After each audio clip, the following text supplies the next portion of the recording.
오늘 우리에게 하나님의 말씀은 신약에 있는 말씀 마태복음 25장 21절로 30절까지 보겠습니다. 마태복음 25장 21절로 30절에 있는 말씀. 그 주인이 이르되 잘하도다 착하고 충성된 종아, 내가 적은 일에 충성하였음에 내가 많은 것을 내게 맡기리니 내 주인의 즐거움에 참여할지다 하고, 2달란트 받은 자도 와서 이르되 주인이여, 내게 2달란트를 주셨는데 보소 내가 2달란트를 남겼나이다. 그 주인이 이르되 잘하도다 착하고 충성된 종아, 내가 전날에 충성하였음에 내가 많은 것을 내게 맡기리니 내 주인의 즐거움에 참여할지다 하고, 1달란트 받은 자들이 와서 이르되 주인이여, 당신은 굳은 사람이나 심지 않은 데서 거두고 해치 않은 데서 모는 줄을 알았으므로 들어 나가서 당신의 달란트를 땅에 감추어 두었나이다. 벌써 당신 것을 가지셨나이다. 그 주인이 대답하여 이르되 악하고 게으른 종아, 나는 심지 않은 데서 거두고 해치 않은 것을 모는 줄을 내가 알았느냐? 그럼 내가 마땅히 내 돈을 취리하는 자에게나 맡겼다가 내게 돌아와서 내게 원금과 이자를 받게 했을 것이니라 하고, 그에게 1달란트를 빼앗아 10달란트 가진 자에게 주라. 무리인 자는 받아 풍족하게 되고 없는 자는 그 있는 것까지 빼앗기리라. 이 무익한 종을 바깥 얻은 대로 내쫓으라. 거기서 슬피 울며 이를 가리라 하니라. 아멘. 할렐루야. 할렐루야. 1년이 52주로, 볼륨을 조금 올려보세요. 1년이 52주로 되어 있는데 오늘 이제 마지막 주일을 우리가 보내고 있습니다. 한 해를 마무리하는데 아주 소중한 그런 시간이 바로 오늘이라고 볼 수가 있습니다. 오늘 동안 여러분 한 해 동안 살아오면서 내 모든 삶을 돌아볼 때 얼마나 만족하십니까? 아니면 불만족하십니까? 또 아니면 후회는 없는가? 우리 한 해를 돌아볼 수 있는 아주 좋은 시간이 바로 오늘이라고 볼 수가 있습니다. 우리 사람들에게는 하나님께서 3가지의 시간을 우리에게 선물로 주었습니다. 첫 번째가 과거를 선물로 줬고요, 이미 지나간 시간입니다. 현재를 우리에게 선물로 줬습니다. 지금 누리는 시간이에요. 또 앞으로 또 미래를 우리에게 선물로 주었습니다. 이런 말이 있습니다. 현재는 과거의 성적표이다, 그런 말이 있어요. 과거에 내가 어떻게 행했느냐에 따라 가지고 현재 내 삶이 이 성적표로 나오고 있습니다. 학생들이 학교에서 학년 말, 학기 말 고사를 보게 되면 그 노력한 만큼 성적표가 나오는 것처럼 내가 1년 동안 행한 모든 것이 오늘 현재 성적표를 볼 때 어떤 모습인가를 발견하게 되는 것이죠. 사업하는 사람이 열심히 부지런히 노력을 많이 했으면 현재 삶 윤택할 수밖에 없을 겁니다. 올림픽 선수가 열심히 땀 흘려 고생해가지고 준비를 잘 하게 되면 현재 금메달을 얻게 되는 것입니다. 자, 이렇게 우리의 과거의 모든 삶은 현재 노력 결과를 현재에서 얻게 되는 것입니다. 그런데 더 중요한 것은 현재 삶의 자세가 또 앞으로 미래를 결정하게 되어 있습니다. 지금 내가 현재 어떻게 사냐에 따라서 나의 미래가 잘 되든지 안 되든지 둘 중에 하나가 이루어지게 된다는 얘기입니다. 중국 속담 가운데 직선지가의 필루 여격이라는 말이 있습니다. 이 말의 의미는 지금 좋은 일을 많이 쌓아두게 되면 반드시 좋은 일이 돌아온다, 그런 뜻이에요. 성경 말씀대로 얘기하게 되면 갈라디아서 6장 9절에 이런 말씀이 있습니다. 우리 한번 읽고 넘어갈 거예요. 갈라디아서 6장 9절 시작. 우리가 선을 행하되 낙심하지 말지니 포기하지 않으면 때가 이름에 거두리라. 언젠가는 결과가 좋아지게 된다는 얘기예요. 현실을 충실히 잘 하게 되면 미래에 아름다운 결실을 맺게 된다는 그런 이야기입니다.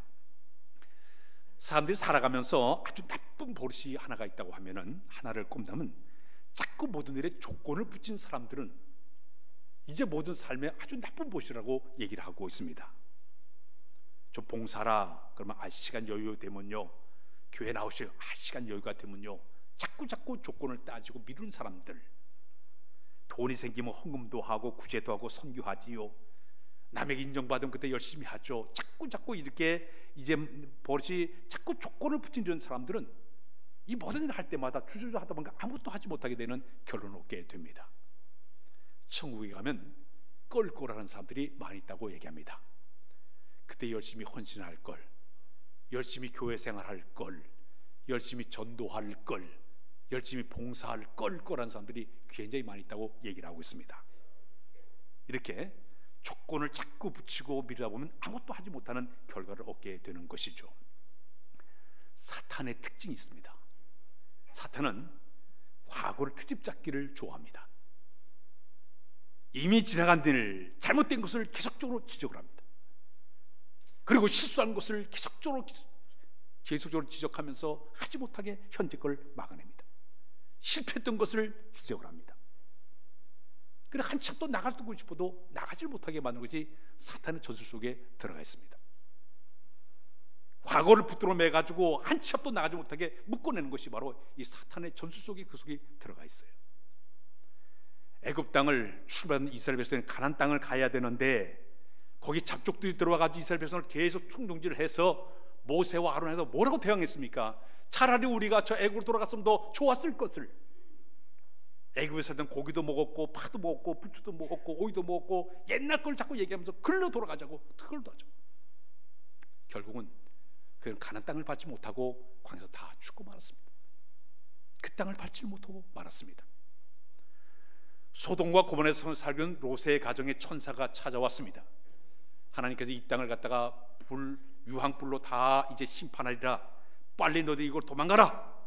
도망갈 때 절대 뒤를 돌아주지 말아라 하고 천사들이 얘기했습니다. 롯과 딸들과 롯의 처가 도망을 쳤습니다. 그런데 문제는 롯의 처가 저 두고 온 폐물과 집과 살던 애착 때문에 순간 저 뒤를 돌아오는 순간 소금 기둥으로 변해버리고 말았습니다. 과거에 묶여지게 되면 앞으로 나가는데 이런 장애물이 되게 된다는 얘기입니다. 이제 우리가 새해를 맞이하면서 우리에게 중요한 자세가 있다면 두 가지를 여러분들 성경 말씀을 묵상하면 좋겠습니다. 첫 번째는 누가복음 9장 62절의 말씀이 있는데 한번 읽고 넘어가겠습니다. 시작. 예수께서 이르시되 손에 쟁기를 잡고 뒤를 돌아보는 자는 하나님의 나라에 합당하지 아니하리라 하시니라. 이미 내가 쟁기를 잡았으면 뒤에 거 돌아보지 말고 앞을 향해 나가라는 말씀입니다. 두 번째는 빌립보서 3장 13절로 14절에 보게 되면 이런 말씀입니다. 우리 읽고 넘어가 시작. 뒤에 있는 것은 잊어버리고 앞에 있는 것을 잡으려고 표대를 향하여 그래서 예수 안에서 하나님 위에서 부린 부름의 상을 위하여 달려가노라. 이제 앞만 바라보고 미래를 보고 현실에 충실히 달려가는 것이 내년도에 우리의 삶에 있을 때 놀라운 은혜가 있게 될 줄로 믿습니다. 이제 지난주간 말씀을 준비하다가 무슨 말씀을 전할까 이래 묵상하다가 마태복음 25장을 보게 되면 세상 종말 때 나타날 현상을 바라보시면서 우리 예수님께서 마태복음 25장에 세 가지의 비유를 말씀하셨습니다. 첫 번째 비유가 바로 뭐냐면 열처녀 비유였습니다. 심판주 대신 예수님이 재림할 때에 신앙들은 어떤 신앙을 가져야 되냐, 준비된 신앙이 필요한데 슬기로운 다섯 처녀와 같이 기름을 준비하고 졸지 않고 깨어있다가 신랑이요 하는 바람에 쫓아나가지고 그를 맞이해야 되는데 이 미련한 다섯 처녀와 같이 기름을 준비하지 꼬박꼬박 졸다 보면은 그분을 맞이할 수가 없다. 깨어서 준비된 신앙을 가지고 그분을 기다리라 한 것이 첫 번째 비유입니다. 두 번째 비유는 어떤 비유인가 하면은 달란트 비유를 얘기하고 있습니다. 이제 하나님께서 우리 각자에게 재능과 직분과 은사를 허락해 줬는데 언젠가는 주님이 이 땅에 결산할 때가 있다. 주님이 와서 결단할 때에 너희가 남긴 것을 다 그때 내놓고 결산하는 그날을 준비하라. 이것이 두 번째 달란트 비유입니다. 세 번째 비유를 얘기했습니다. 양과 염소의 비유를 말씀하시면서 우리 재림주 예수님께서 이 땅에 오시게 되면 사람들을 둘러 나누게 되는데 오른편은 양편에 있는 사람들을 오른편에 두고 왼편에 있는 사람은 염소의 사람들을 모아놓고 마지막 심판을 가하게 되는데 양편에 있는 사람들에게 뭐라고 얘기를 하면 너희는 내가 죽을 때 너희는 먹을 것을 나에게 주었고 너희들은 나에게 목마를 때 나에게 마실 물을 너희들은 나에게 주었고 너희들은 내가 나그네 되었을 때 언제든 너희들은 영접하게 되었고 너희들은 헐벗을 때 나에게 입을 옷을 주었느니라. 또 내가 이 병들었을 때 찾아와서 나를 이렇게 돌보아 주었고 내가 오기가 졌을 때도 너희가 나를 찾아왔다. 쭉 얘기했습니다. 양에 있는 편에 있는 사람들이 언제 주님으로 찾아왔습니까? 그때 주님 하신 말씀이 지극히 작은 자에게 한 것이 곧 내게 한 것이다.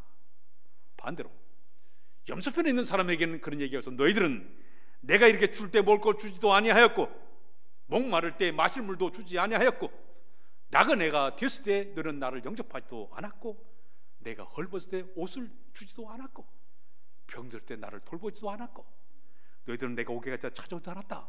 아니 언제 주님이 우리 찾아왔습니까?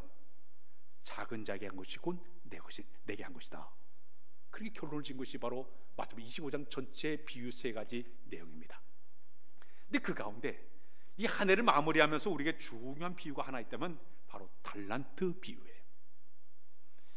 한 해를 마무리하는 우리 그리스도인들의 가장 교훈적인 준 내용이 바로 달란트 비유예요. 달란트 비유가 뭐냐면 이 한 주인이 종들을 모아놓고서 먼 타국에 내가 잠깐 다녀올 테니까 너희가 각자 그동안에 있었던 여러 가지 일들을 갖다 너에게 맡길 테니까 내가 없는 동안도 일을 잘하라. 그래서 평소에 일을 잘한 사람에겐 5달란트를 줬습니다. 조금 잘한 사람에겐 2달란트를 줬습니다. 좀 못한 사람 1달란트를 주었어요. 근데 여기 달란트라는 그 말이, 이 달란트는 헬라 시대의 화폐 단위입니다. 이 달란트가 작은 수가 아니에요. 지난번에 교사들과 함께 우리가 제천에 있는 기독교 박물관을 방문했습니다. 거기 보니까 그분이 1달란트 무게를 거기다 달아놓은 것을 봤어요.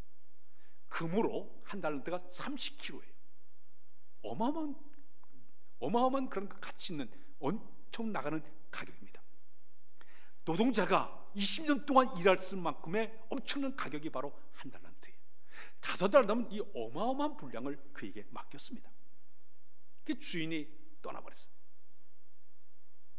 자, 그런데 오늘 우리에게 주는 교훈 가운데 첫 번째 교훈이 바로 뭐냐면 이 모든 하나님께서 이 달란트 비유를 보면 모든 것을 하나님께 우리에게 선물로 주셨는데 우리는 어떤 사람이냐? 우리는 청직이라는 얘기예요.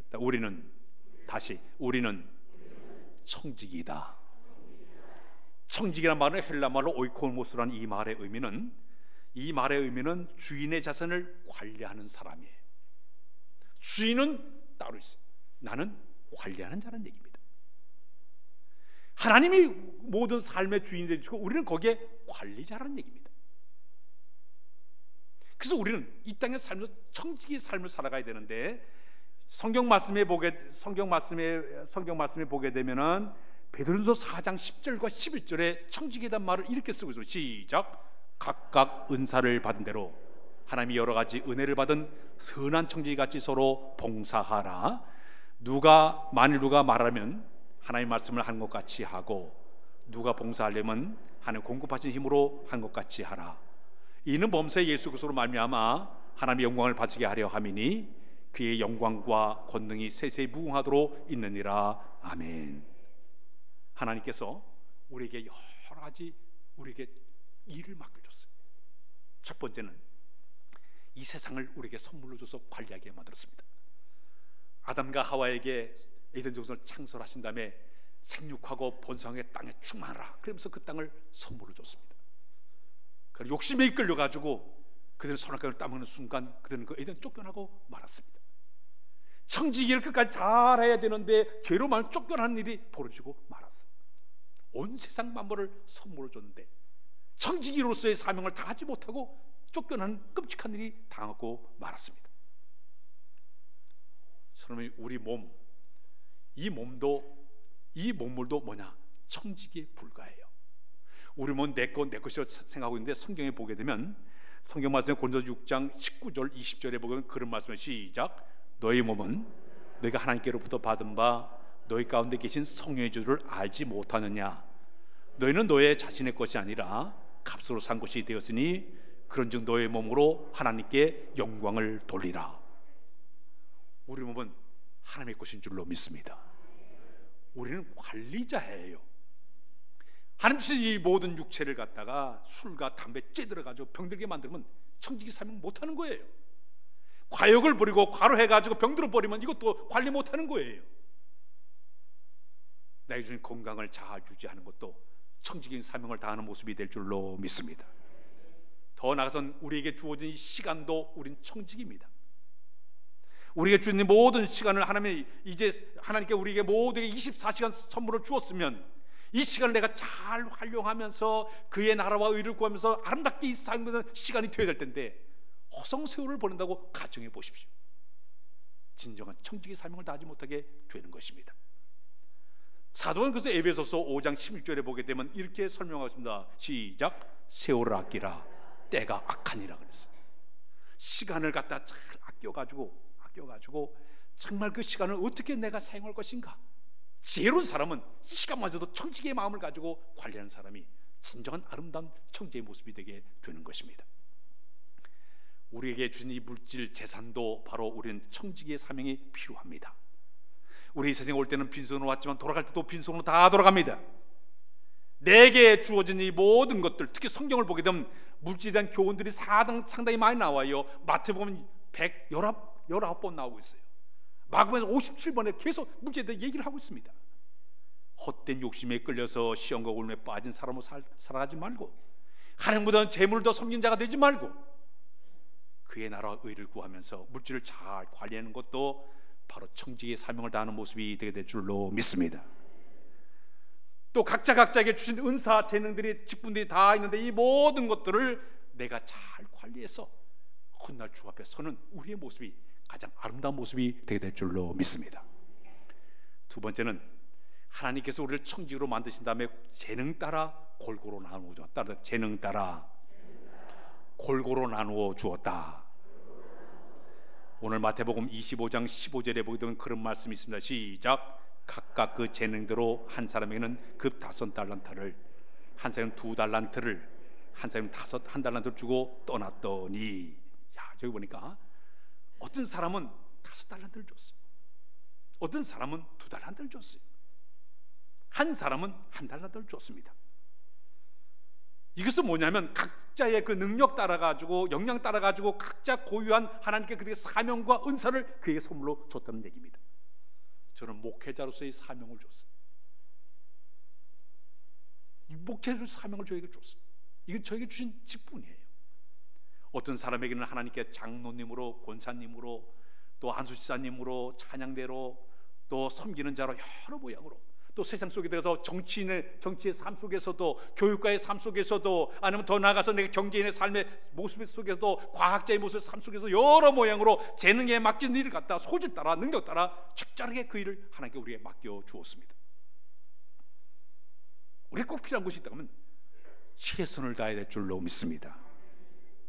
감사하는 마음으로 최선을 다해 우리의 사명을 다하는 모습이 우리의 모습이 되어야 될 줄로 믿습니다.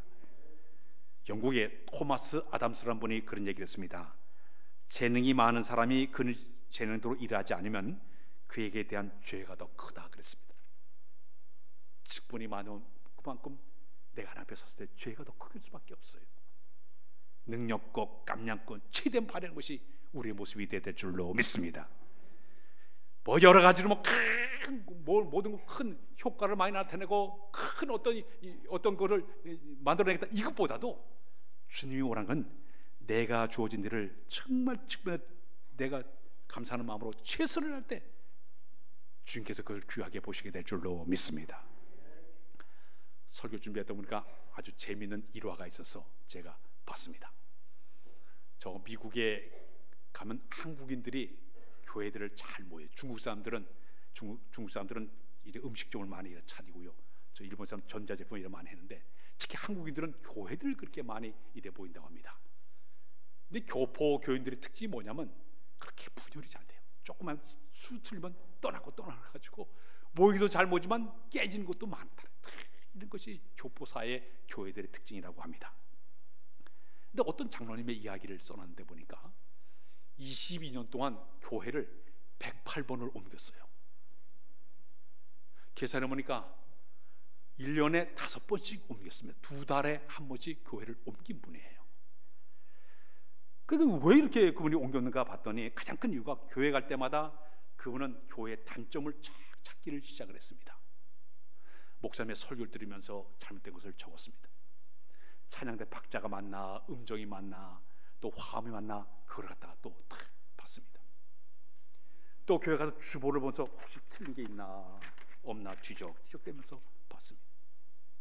주방에 가서 주방 봉사하는 사람들이 이렇게 보면서 뭐가 잘못돼, 반찬이 잘 나오나 봐요. 그러다가 또 마음에 안 들면 옮겨다 보니까 108번을 옮겼어요. 자, 그런데 그분은 그 노트를 항상 갖고 다니는데 그 노트 안에 단점에 대한 노트를 잔뜩 써놨어요. 마침내 그가 병이 들었습니다. 세상을 떠났습니다. 어느 교회도 그 장례식을 치르지를 못했습니다. 소속된 교회가 없으니까. 마지막에 108번째 교회 목사님이 하도 그래 내가 가서 장례를 치러야겠다 가가지고 예배를 드렸습니다. 예배에 마쳤더니 그분이 썼던 노트를 발견했습니다. 쭉 보니까 108번 옮겨다니는 교회에 모든 걸 다 써놨더니 그 순간 목사님의 머릿속에 팍 스치는 게, 하나님 앞에 갔을 때 이 노트를 딱 내놨을 때 우리 하나님은 어떻게 했을까? 너 이제까지 살아온 모든 그 내 삶의 모든 죄의 노트를 탁 내놓게 되면 얼마나 부끄러움을 당할까? 그걸 발견했다고 얘기합니다. 언젠가 주님 앞에 우리가 서서히 우리가 마지막 우리 결선할 때에 부끄러운 사람이 되지 말아야 될 줄로 믿습니다. 칭찬받는 사람이 되어야 될 줄로 믿습니다. 마지막에는 반드시 결선의 시간이 다가온다. 결선의 시간이 다가온다. 25장 19절을 한번 읽고 마태복음 25장 19절 한번 시작. 오랜 후에 그 종들의 주인이 돌아와 그들과 결산할세. 주인이 먼 탑가다 갑자기 오늘 예고도 없이 닥쳐왔어요. 이 사람들을 모아놓고 그들에게 얘기를 했습니다. 너희가 내가 없는 동안에 너희가 한 모든 일에 내 가지고 우리 한 결산하자 그랬습니다.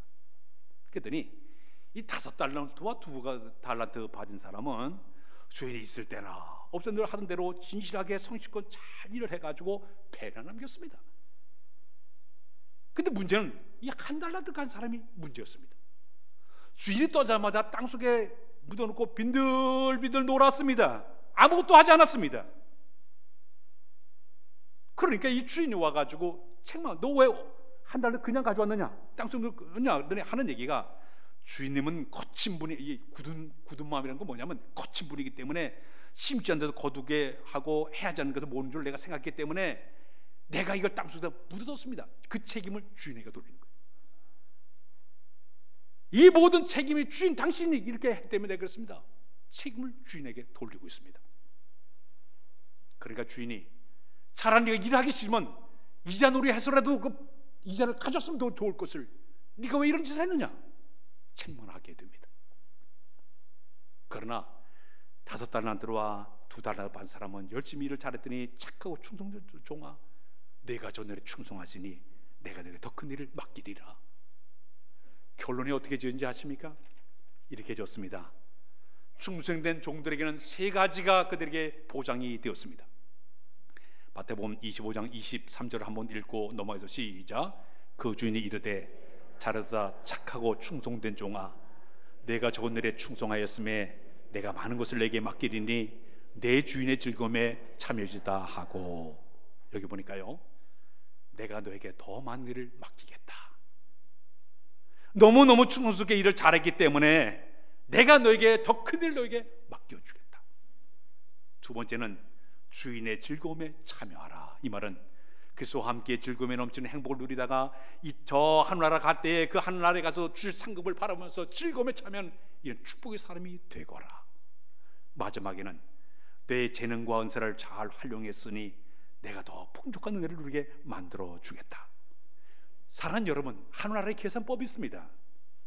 위대한 일을 많이 했고 크고 많은 결과를 얻기보다는 얼마나 성실했느냐, 얼마나 정직했느냐, 얼마나 부지런느냐, 이걸 따져요. 결과를 따지지 아니하고 얼마나 주어진 일을 얼마나 충성했느냐, 이걸 따진 분이 바로 우리 하나님인 줄로 믿습니다. 반대로 이 약하고 게으른 종은요 어떻게 된지 아십니까? 오늘 25장 26절에 보게 되면 그렇게 얘기해요. 시작. 그 주인이 대답하여 이르되 악하고 게으른 종아, 나는 심지 않은 데서 거두고 해치 않는 데서 모르는 줄을 내가 알았느냐. 책망받았어요. 악하고 게으른 종이라 했어요. 악하고 게으른 종이라 했어요. 부지런히 좀 했으면 좋을 텐데 악한 마음 때문에 부진하지 못했어요. 게을렀어요. 이게 잘못된. 심지어는요, 있는 것까지 빼앗깁니다. 마태복음 25장 29절로 30절을 한번 읽고 넘어가겠습니다. 한번 시작. 무릇 있는 자는 받아 풍족하게 되고 없는 자는 그 있는 것까지 빼앗기리라. 이 무익한 종을 바깥 온데로 내쫓으라. 그것을 슬피 울며 이를 가리라 하니라. 있는 것마저도 빼앗겨 버렸어요. 내 여러분들 하나님께서 어떤 직분 주셨으면요, 정말 이 직분 잘 감당하시길 바랍니다. 교회 왔는데 내 자리, 의자 내 자리, 내가 가끔 우리 사람들 방 빼, 그러면 자리 의자 빼. 얼마나 황당합니까? 일하던 사람이 일하지 않게 되면 의자 빼, 방 빼, 그럴 수 있다니. 그리고 이 무익한 종을 바깥 온데로 내쫓았어. 그 슬프며 일을 가게 만들어라. 온전치 못했기 때문에. 오늘 설교 길게 하면 안 돼. 여기까지. 톨스토이가 사람들이 이제 자신 앞에 늘 자기 자신을 위해서 세 가지 질문하면서 살아라고 얘기했습니다. 첫 번째 질문은 세상 가장 중요한 시간은 바로 이 순간이다. 현재 시간이다. 두 번째, 세상에서 가장 중요한 사람, 지금 내가 함께 일하는 사람이 가장 중요한 사람이다. 마지막, 세상에서 가장 좋은 일은 지금 내가 지금 현재 하는 일이 가장 소중한 일이라고 얘기하고 있습니다. 이제 한 해 다 지나갔어요. 내년도에 우리에게 하나님 또 선물을 주시게 되면 최선을 다하시고 하루 후회 없이 살아가는 여러분들 모습 다 되시길 주의 이름으로 부탁드립니다. 기도합니다. 하나님, 1년이 훌떡 지나갔습니다. 새해를 바라면서 우리 자신을 돌아보도록 인도하여 주옵소서. 악하고 게으른 종이 되지 않도록 도와주시고 착각 충성된 종으로 쓰임받을 만한 우리 모두로 인도하여 주옵소서. 성실하게 진짜 최선을 다하여 사명을 잘 감당하여 주의 기쁨과 영광스러운 모습 되도록 은혜 도하여 주옵소서. 예수 그리스도의 이름으로 기도하옵나이다. 아멘.